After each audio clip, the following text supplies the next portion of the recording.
सभी को हेलो, हाय, good morning, आदाब, इस्तकबाल, सत श्री अकाल और अपनी प्यारी सी राम राम। तो आज हमने पिछली क्लास में पढ़े थे वो सारी चीजें, आज अगली क्लास में भी हम आने वाली क्लास में पढ़ेंगे। आशा करता हूँ आप घरों पर अपने ठीक प्रकार से होंगे, पढ़ रहे होंगे, सब अपने अपनी तैयारी में लगे होंगे। समय कुछ ऐसा है पढ़ने वाला है, क्योंकि बिना पढ़ाई के कुछ नहीं है। चलिए, तो अपना अगला जो टॉपिक है, जैसे उसी में कराया था हमने प्रेजेंट इंडेफिनिट टेंस में, हमने अफर्मेटिव और नेगेटिव सेंटेंस पर बात कर ली। अब हम आगे प्रेजेंट इंडेफिनिट टेंस के ही एक और जो सेंटेंस मैंने बताया था, इंटरोगेटिव सेंटेंस, उस पर बात करेंगे। Then we proceed. इंटरोगेटिव पढ़ेंगे ना, इंटरोगेटिव।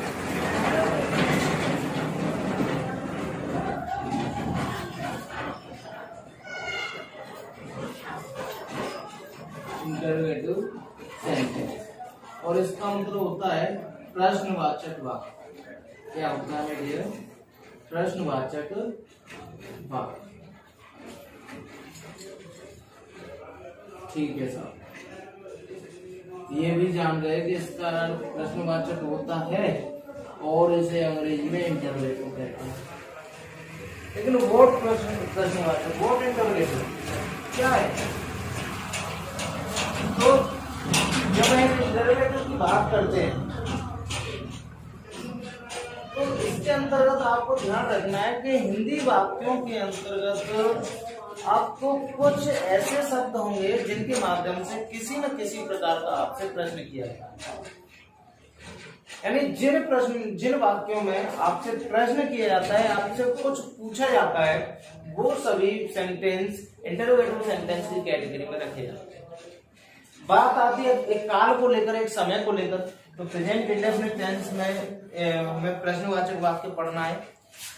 तो मैं आपको यही बता दूं, क्लियर कर दूं कि प्रश्नवाचक वाक्यों को हम अधिकतर अगर प्राइमरी रूप में देखें तो एक ही प्रकार होता है, लेकिन अगर देखें तो दो प्रकार होते हैं।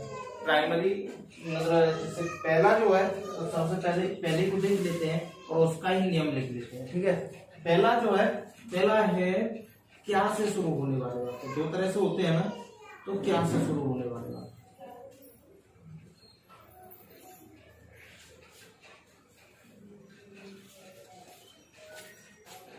और ऐसे शब्द जो होते हैं ना, क्या, क्यों, कैसे, कब, कहां,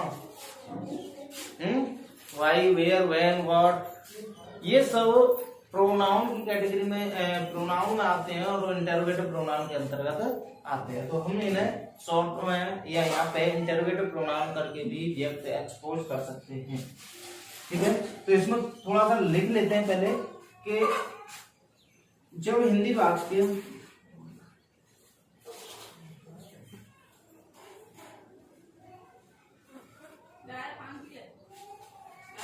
क्या से शुरू हो, केवल क्या से, है ना, क्या से शुरू हो तो कर्ता एक वचन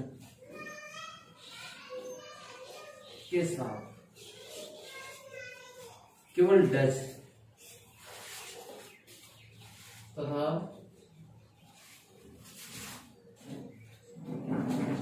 कर्ता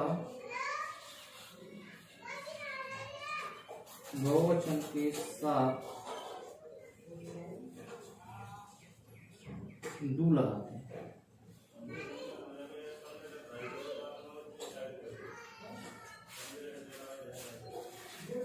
यहाँ ये ध्यान रखा जाए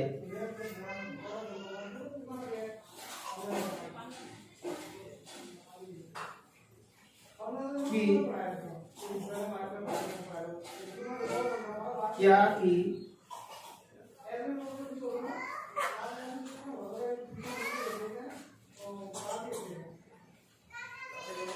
क्या के लिए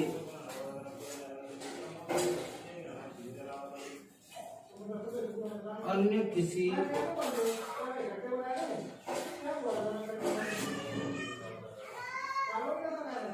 वर्ड का प्रयोग न किया जाए।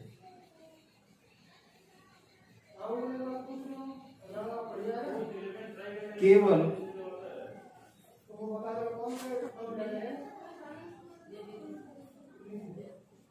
क्या के लिए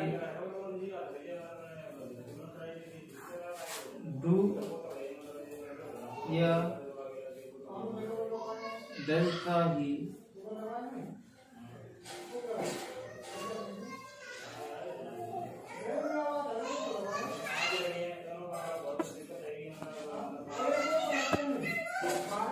ठीक है।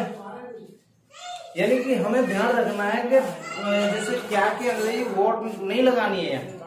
जब वाक्य की शुरुआत हमारी जैसे हो रही हो, क्या से शुरू हो रही हो, तो वहां पर क्या की अंग्रेजी हमें नहीं लगानी है।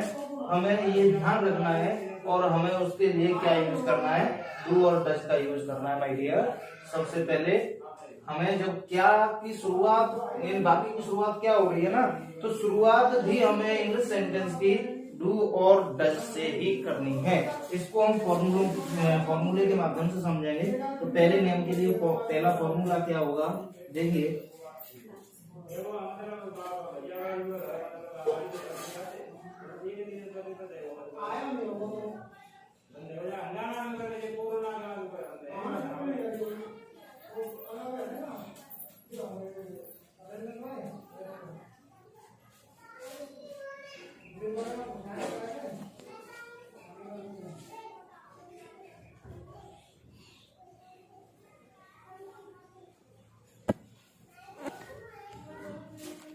देखो फॉर्मूला कैसे, पहले सबसे पहले सब्जेक्ट आता था, लेकिन यहाँ पे डू या डज, क्योंकि शुरुआत किससे हो रही है, क्या, डू या does.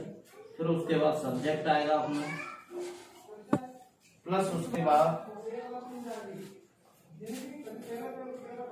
First form of MB,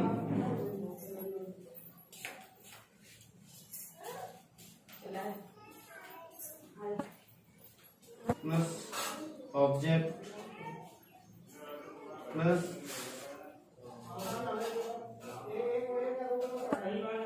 और जब वाक्य का समापन हो वहां हम इंटरोगेटिव यानी जो क्वेश्चन मार्क चिन्ह है या क्वेश्चन मार्क है उसका यूज कर देते हैं। ठीक है, इसे नोट कर लीजिए, मैं साइड में हट जाता हूँ।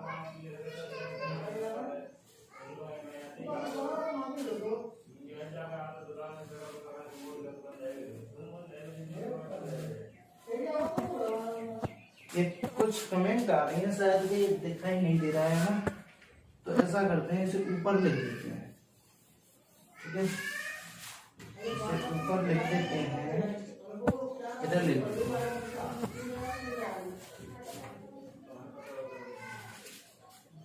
फॉर्मूला लिखना है तो वैसे ही बॉक्स बनाकर लिख लेना है, मैं ऊपर केवल वैसे लिख देता हूँ। डू डज सब्जेक्ट, सब्जेक्ट के बाद my dear first form of MD, यहाँ भी हमारी फर्स्ट फॉर्म का ही प्रयोग होगा, first form of MD, plus object आएगा, ऑब्जेक्ट के बाद अपना अदर आएगा, वैसे मैंने पहले भी बोल दिया है, फिर क्वेश्चन मार्क आएगा। एट लास्ट हमें क्वेश्चन मार्क यूज करना ही करना है। अगर हम क्वेश्चन मार्क यूज नहीं करते हैं तो इसका मतलब हमारा वाक्य जो है गलत हो जाएगा। ये आप जिम्मेदार होंगे, रेस्पॉन्सिबल होंगे। ठीक है, पहले इसे जल्दी से नोट कीजिए।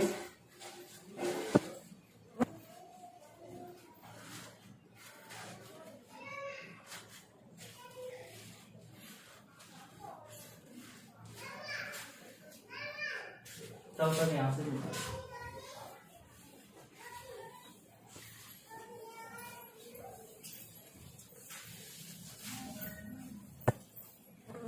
लिख लिया होगा, स्क्रीनशॉट ले लिया होगा, बाद में लिख लिया करो।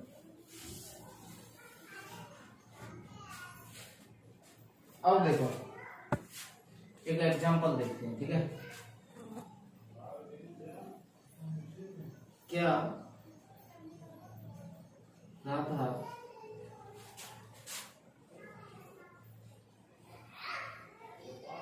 यमुना नदी पर किनारे पर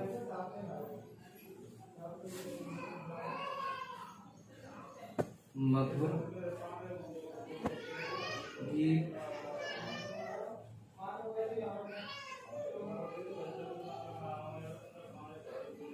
गाती, ठीक है। क्या राधा यमुना नदी के किनारे पर मधुर गीत गाती है। तो क्या के लिए सबसे पहले डू या डज का प्रयोग करना है हमें, और according to subject. There is subject Radha, subject here is subject Radha है। अगर सब्जेक्ट राधा है तो what can we do, we use do और does, we use does, because Radha is a singular subject, क्योंकि राधा यहाँ क्या है, एक वचन करता है, ठीक है। और ये हमने बताया था कि with a singular subject we can be use do, sorry does, है ना। तो सहायक्रिया डज का प्रयोग किया जाता है, हेल्प में होगा। तो ये कैसे बनेगा, सबसे पहले क्या के लिए डू या डज लगाना है हमें, सबसे पहले हमें डज लगाना है, और डज लगा, डज के बाद फिर अपना सब्जेक्ट आएगा, और सब्जेक्ट क्या है यहाँ पे, राधा, और राधा के बाद फिर क्या आएगा, मेन वर्ब। तो गीत तो अलग हो गया, गाना अलग हो गया, गाना क्रिया हो गई। तो सिंग ऐसे यस लगाए नहीं लगेगी, क्योंकि ये फर्स्ट फॉर्म आती है, ठीक है। सॉन्ग, सॉरी एक मिनट, ये है ना मधुर यानी स्वीट, ये एडजेक्टिव है, स्वीट सॉन्ग। कहाँ, एट द बैंक ऑफ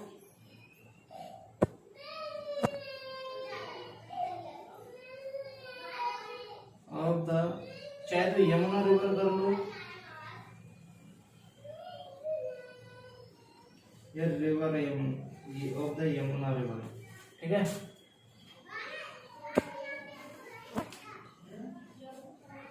ये ऑफ द रिवर यमुना करो, ऑफ द रिवर यमुना, ऐसे भी कर सकते हैं।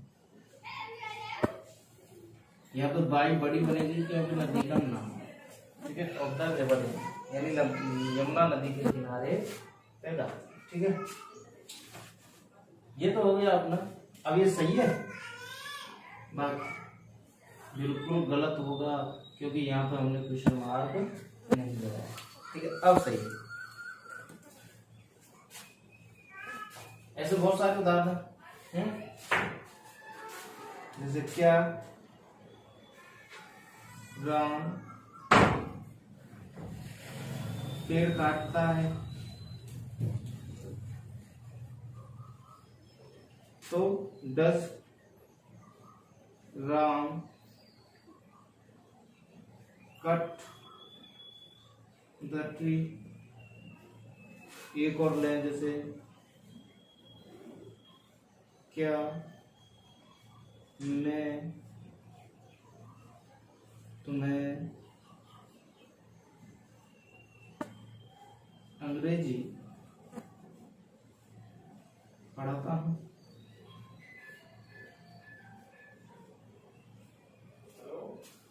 ये हो गया, ठीक है।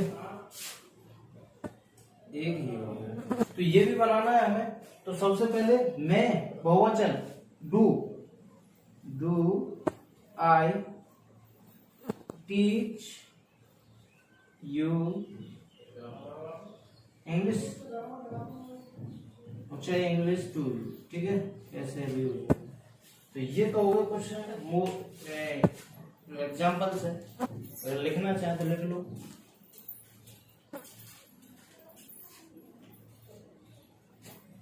रह जाए। ठीक है, नोट कर लिया होगा, इतना टाइम नहीं है अपने पास। Now we proceed to another part of this sentence, interrogative sentence. अगला जो नियम रहेगा अपना वो क्या है, यानी जो WH वर्ड वाले बात है ना, इनका क्या मतलब है सर जी?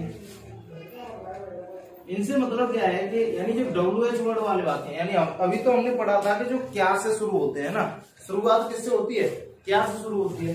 लेकिन यहाँ पे क्या देखना है कि वाक्य के बीचों बीच दे रखे होंगे ये WH वर्ड, यानी इंटरोगेटिव जो प्रोनाउन होगी वो वाक्य के बीच में दे रखी होगी और उन शब्दों के माध्यम से हमसे प्रश्न किया जाए।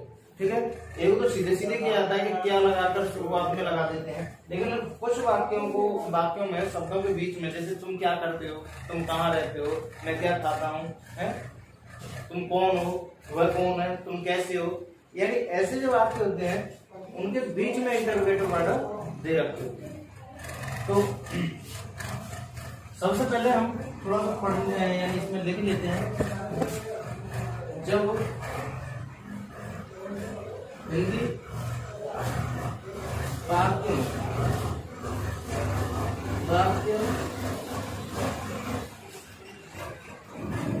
के बीच में प्रश्नवाचक शब्द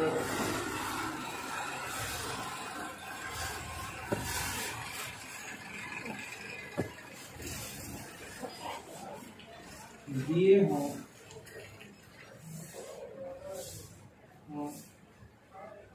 तो सबसे पहले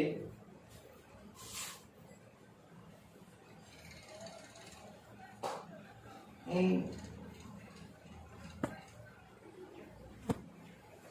प्रश्नवाचक शब्दों को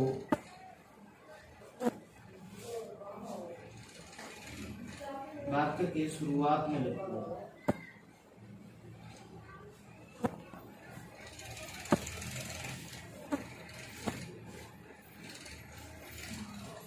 लिखते हैं। तथा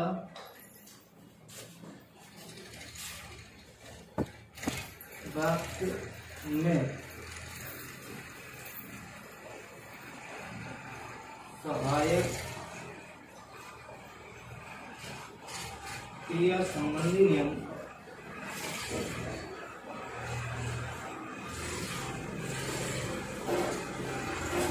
यथावत रहता है, यानी एज इट इज रहता है। क्या पढ़ा था?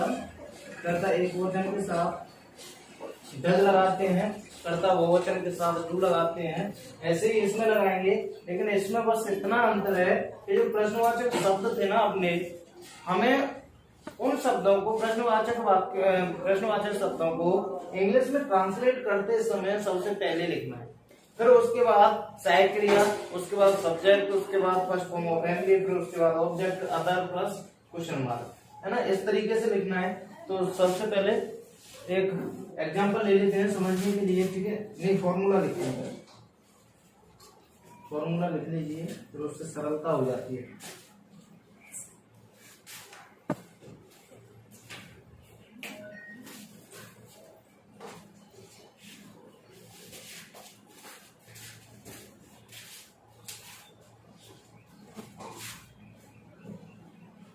सबसे पहले वो WH वर्ड या क्वेश्चन वर्ड, ठीक है, क्वेश्चन वर्ड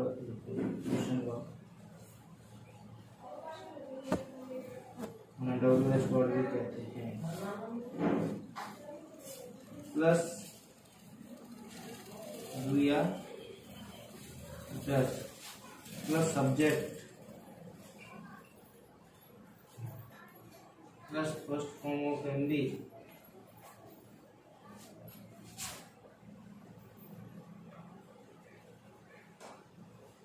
प्लस ऑब्जेक्ट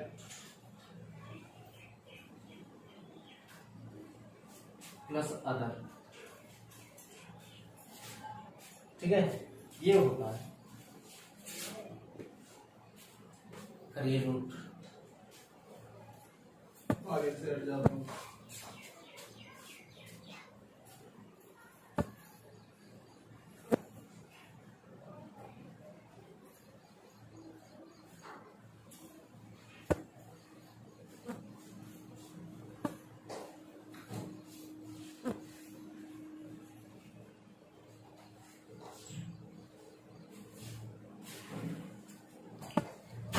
और थोड़े से एग्जांपल दे देते हैं।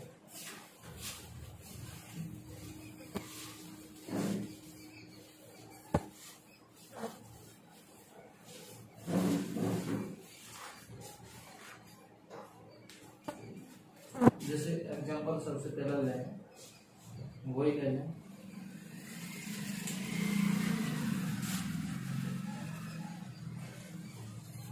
तुम्हें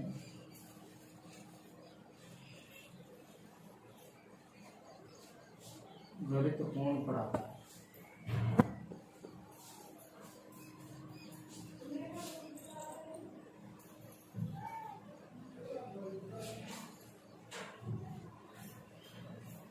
पुलिस,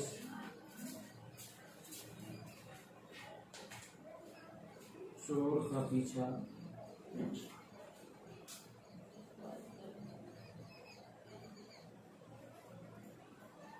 क्यों करती है? अरे क्यों करती है? तीसरा वाक्य,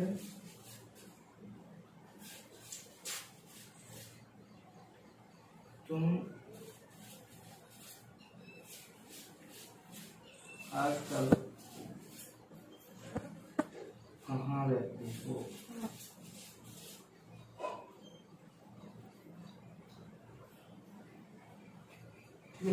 ये हो गए, पहले इन्हें बना लेते हैं। तो सबसे पहले कौन, यानी अगर इस कौन को हटा दे तो फिर वाक्य अपना साधारण हो जाएगा। तुम्हें गणित पढ़ाता है, ये हो जाएगा, ठीक है। लेकिन जब तक कौन लगा हुआ है तो इससे मतलब आपसे प्रश्न किया है कि तुम्हें कौन गणित पढ़ाता है, ठीक है। यहाँ कौन पढ़ाता है, यानी कि इस शब्द की वजह से आपका वाक्य पूरा क्या हो रहा है, प्रश्नवाचक बन रहा है। तो यही अपना क्या है, यही अपना क्वेश्चन वर्ड है। और इनको WH वर्ड क्यों कहते हैं, क्योंकि ये अधिकतर या तो W से शुरू होते हैं या H से शुरू होते हैं, ठीक है। यानी कि शुरुआती W से होगी या H से होगी या WH से होगी, दोनों से होगी, ठीक है। तो यहाँ पे सबसे पहले क्या आएगा, फिर हु माने कौन, हु। और इसका एक अलग नियम है, इसे मैं बाद में बताऊंगा कि क्यों आता है, लेकिन यहाँ पे सिंपली में बनाते हैं जब हु से शुरुआत होती है, ठीक है। हु की यू में, थोड़ा ऐसे आउट ऑफ रखना, बाद में समझा दूंगा मैं। अच्छा पहले नीचे वाले पे आ जाओ। तो क्यों करती है, क्यों मतलब क्यों, ठीक है, क्यों करती है। तो सबसे पहले क्यों की वाई और does why police does do, police she's of the thief,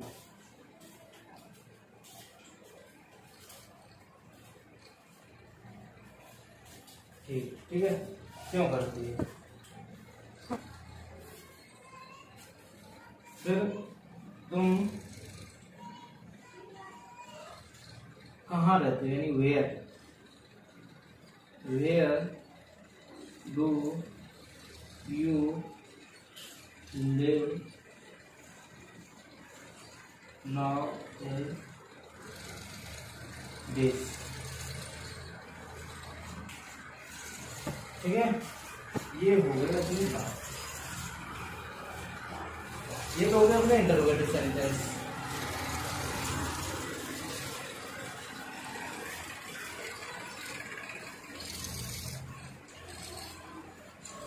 तो आज की वीडियो में बस इतना ही, और कल जो है अपना एक दूसरा इवेंट कंटिन्यूअस उससे शुरू करेंगे। थोड़ा सा इसमें टाइम लगा है, इसे कई पार्ट में बांटा है, इसलिए कि अगर ये सबसे पहले अगर समझ में आ जाता है तो बाकी जो टेंसेस है वो आसानी से समझते चले जाएंगे। क्योंकि जो प्रेजेंट इंडेफिनिट है वही थोड़ा सा टफ पड़ता है और वही सबसे ज्यादा महत्वपूर्ण है, सबसे ज्यादा मोस्ट है। ठीक है, तो इसे थोड़ा सा देख लेंगे और बाकी सब आता जाएगा, समझ में कोई परेशानी नहीं है। और कल अपना जो है मतलब अगली क्लास में रियल कंटिन्यूअस और जल्दी आएगी। और इनके पीछे वाली जो वीडियो उन्हें भी देखें, नहीं है तो एक लिंक प्रोवाइड कर दी जाएगी, उसके माध्यम से आप कर सकते हैं। ठीक है, तो तब तक के लिए thank you and best of luck, good bye.